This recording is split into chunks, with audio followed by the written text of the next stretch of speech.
はるかのザリアルジャパニーズポッドキャスト。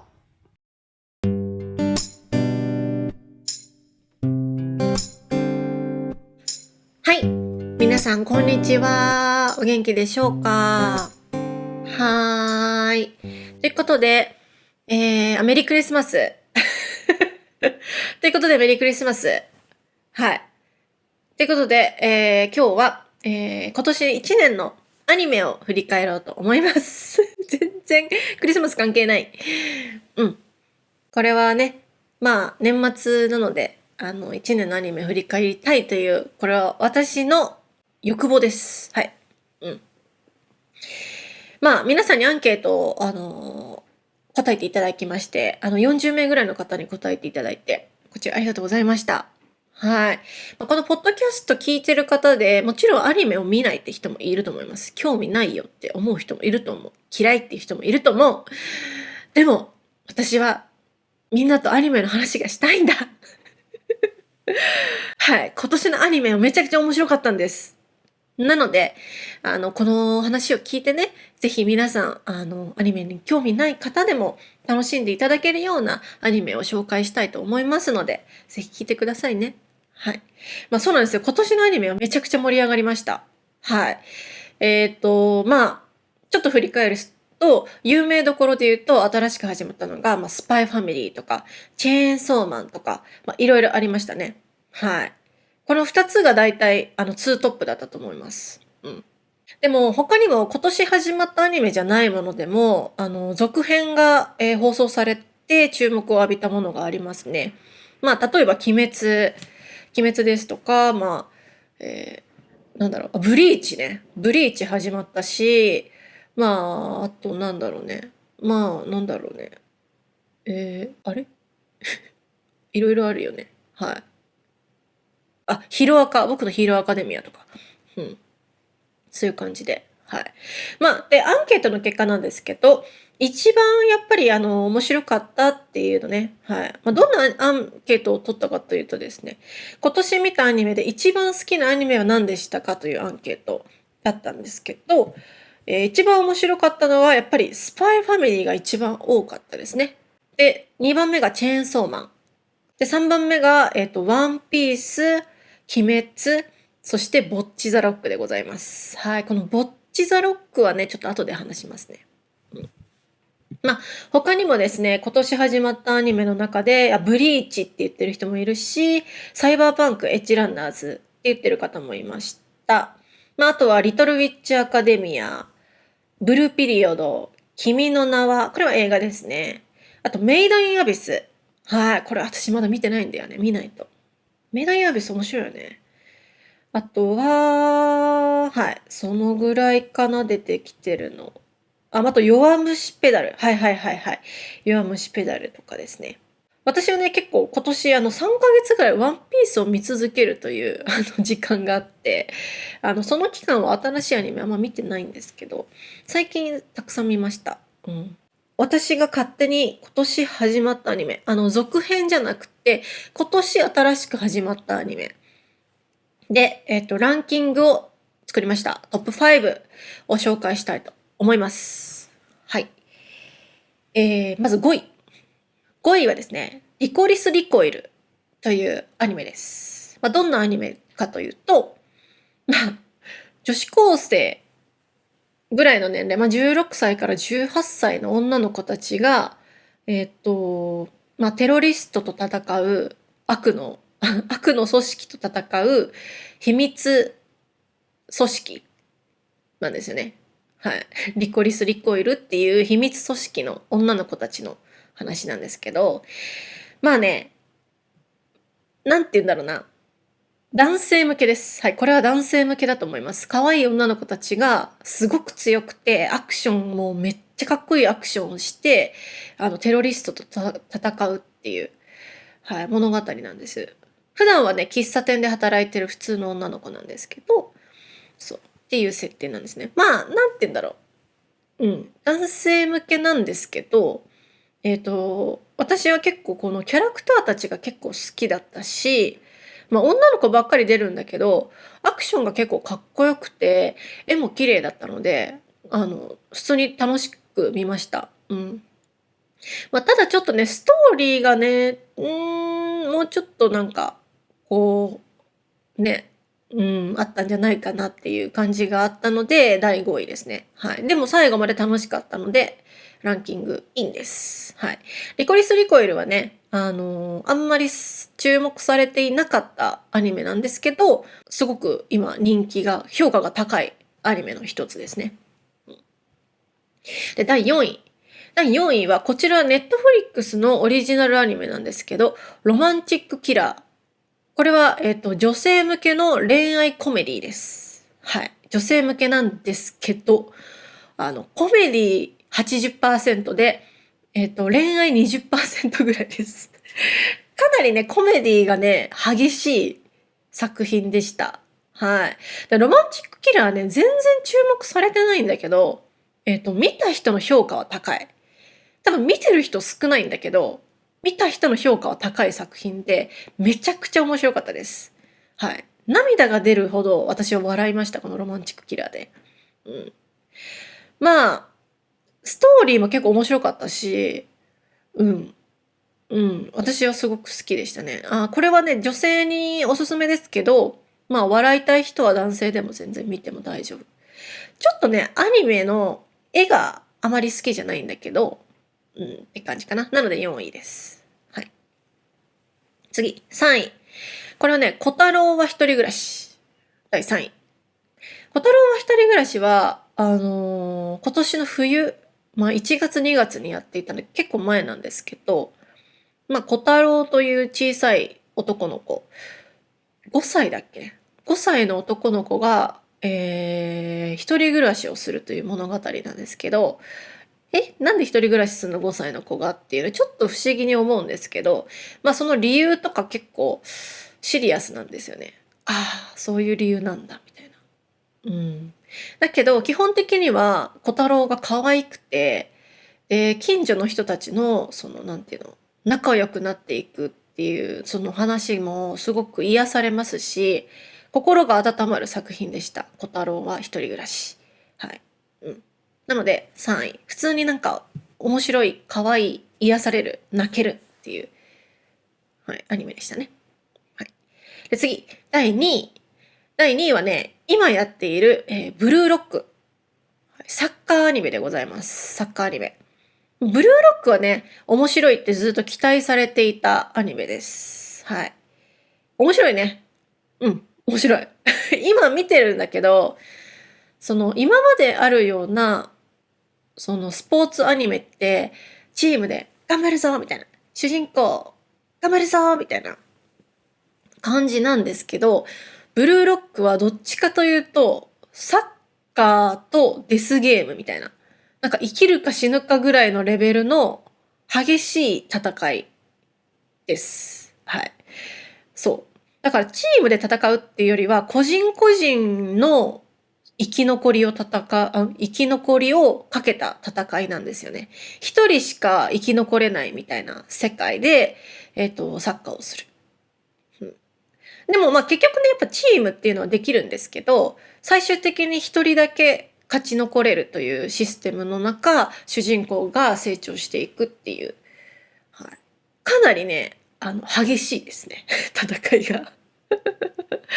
だからなんか飽きないですね。今までのあるようなそういうスポーツ系ではないので、飽きずに見れるのがブルーロック。はい。でもね、もう期待した通りだったんで、ブルーロックはもう面白いと思ってたし、期待した通りにアニメも面白かったから2位になりました。はい。私が選ぶ今年一番面白かったアニメなんですけれども、こちらも今やっているアニメでございます。ボッチザロック。見てるみんな、ボッチザロック。めっちゃ面白いね、ボッチザロック。はい。で、このボッチザロックはですね、かなりネットで話題になっているんですよ。っていうのも、今のシーズンやってるアニメなんですけど、誰も期待をしていなかったアニメなんですよ。誰もって言ったら失礼なんですけど、特に期待されてなかった。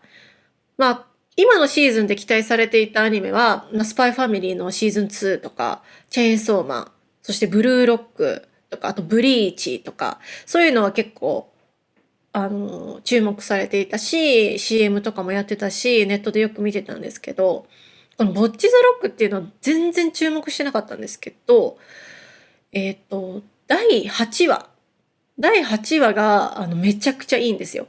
第8話がめちゃくちゃ良くて、その8話の時点で、世界のアニメランキングが、第1位ボッチザロックになったんですよね。びっくり。チェーンソーマンとかスパイファミリーを抜いたんですよ。これすごいなと思ってて。はい。で、まあ、どんな話っていうのが一番肝心なんですけど、どんな話かというと、女子高生の女の子が一人ぼっちで友達がいない女の子なんですけど、中学校の時に友達が欲しくてかっこよくなりたくてギターを始めるんですよね。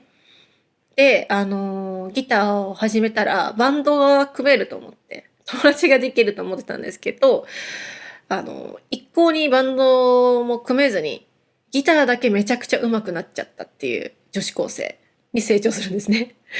で、コミュニケーションも取れないし、何にもできないんですけど、でもギターだけは1日6時間毎日練習してきたおかげでめちゃくちゃ上手いんですよ。ただ、一人なんですね。まあそんな女の子が高校で初めてバンドメンバーと出会ってバンドを組むんですけど、一人ぼっちのが長すぎて、友達と喋ったことがなさすぎて、バンドの中でうまく演奏ができないんですよ。そのチームでその音楽を作るということができないんですよ、うまく。うん。で、その中で、そのバンドメンバーといろんな練習とかいろんなお話を経て、少しずつ主人公が成長していくっていう物語なんですよね。はい。でここのいいところは、主人公がマジで暗いんですよ。本当に暗い女の子で、ボーカルが主人公じゃないっていうのがまた面白いなと思って。で、曲がめっちゃ好き。うん。なんかしっかり、ロック。アニメソングとかじゃなくて、しっかりロックの曲を演奏するんですよね。で、その曲がね、やっぱすごい好きで、かっこいいんですよね。はい。で、第5話と第8話で演奏するんですよ、みんなで。そう。第5話はオーディションに出るんですよ。第8話は、ライブハウスで初めてお客さんの前で演奏するシーンなんですけど、あのね、本気出すんですよ。その主人公が。それがかっこよすぎて、びっくりしましたね。ギターうまーってなってびっくりした。はい。ボッチザロックはね、青春系なんですけど、はい。なんか、令和版の軽音って言われてますね。現代版軽音って言われてますね。うん。はい、そんな感じで、ボッチザロック1位なんですけど、これは期待をはるかに超えて面白かったので1位になりました。はーい。いかがでしたでしょうか。はい。他にもね、面白い作品がありました。今やってる、もちろん、チェーンソーマンも面白いですね。チェーンソーマン。あとは、異世界おじさん。はい、異世界おじさん。あとは、テルマエロマエも好きでしたね。テルマエロマエノバ。あと、サビコイビスコ。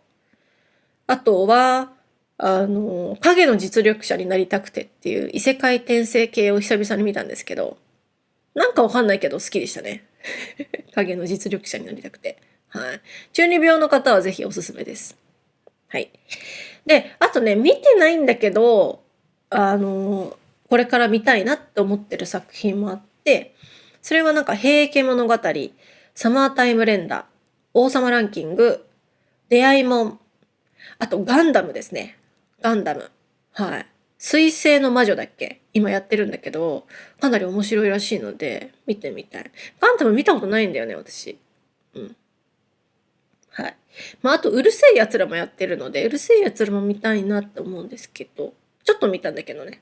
はい。続きも見たいなと思っております。はい。いかがでしたでしょうか、皆さん。ね。ぜひコメントで皆さんの今年の1位アニメを教えてください。あ、最後に、今年始まったアニメじゃないんですけど、殿堂入りで本当に今年も最高だったのは、モブサイコ100です。これはもう1位とかじゃなくて神。モブサイコは本当に神でした。今年も。ありがとうございます。最高でしたね、モブサイコ。ね。最高だったんだよ、モブサイコ、今年。はい。今年はね、笑いよりもね、感動と、なんだろうね。なんか、気持ち悪かった、今年のモブサイコは。気持ちが悪い。それがいい。はい。何の話してんのって感じなんですけど、そんな感じで、ぜひコメントで今年見た皆さんの大好きなアニメを教えていただけたら嬉しいと思います。はい。じゃあ、それではまた次回。まだだね。まだ挨拶はしない。今日は、2022年のアニメランキングについてでした。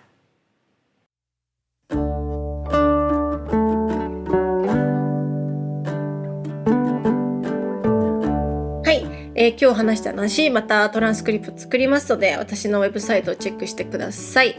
あと、Twitter、Instagram、YouTube、こちらのフォローお願いいたします。あと、Patreon、こちらのメンバーも募集しております。そ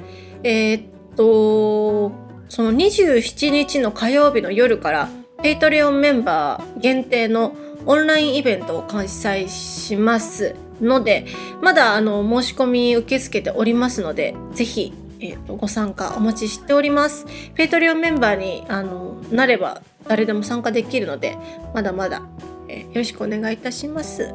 はい。あとですね、シャドーイングコース、こちらのメンバーも募集しております。発音上手になりたい方とか、日本語の話す練習したい方、ぜひ、参加お待ちしております。はい。以上かな。